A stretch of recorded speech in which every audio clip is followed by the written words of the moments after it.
एक अकेला आदमी, सुनसान सड़क और खंडर जैसी हवेली। ये बात है एक लड़के की जिसका नाम विक्रम है। वो एक दिन अपने दोस्त के घर गया था और वहाँ से वापस आते वक्त रास्ते में उसकी बाइक खराब हो गई। तो उसने सोचा कि मैं इस हवेली में आज रात गुजारूंगा। लेकिन जब वो हवेली के अंदर पहुंचा तो वहाँ पर कोई भी नहीं था। वहाँ पर बुरी आत्माओं का साया चारों तरफ था। अंदर जाते ही जब वो कहीं पर बैठ गया तो उसको किसी के चलने की आवाज़ आई। उसने हिम्मत जताते हुए कहा कि कौन है। वहाँ से कोई रिस्पॉन्स नहीं आया।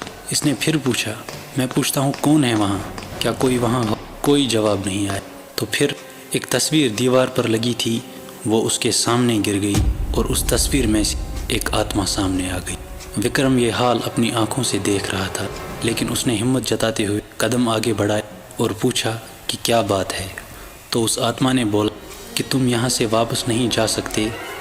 यहाँ पर आज तक जो भी आया है वो यहाँ से वापस नहीं गया है। तो फिर विक्रम ने उसे कहा कि यहाँ से वापस जाने के लिए मुझे क्या करना पड़ेगा। वो आत्मा मान नहीं रही।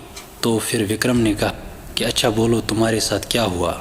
तो वो आत्मा बोली, अपनी दुख भरी कहानी सुनाने लगी और पूरी रात विक्रम उसकी बातें सुनता रहा और उसने उस आत्मा को शांति दी और खुद भी घर आ गया। और आज तक विक्रम जब भी उस हवेली से जाता है तो वहाँ पर कुछ घंटियाँ बजने लगती हैं। ये थे आज के 90 seconds. Subscribe for more. Thank you.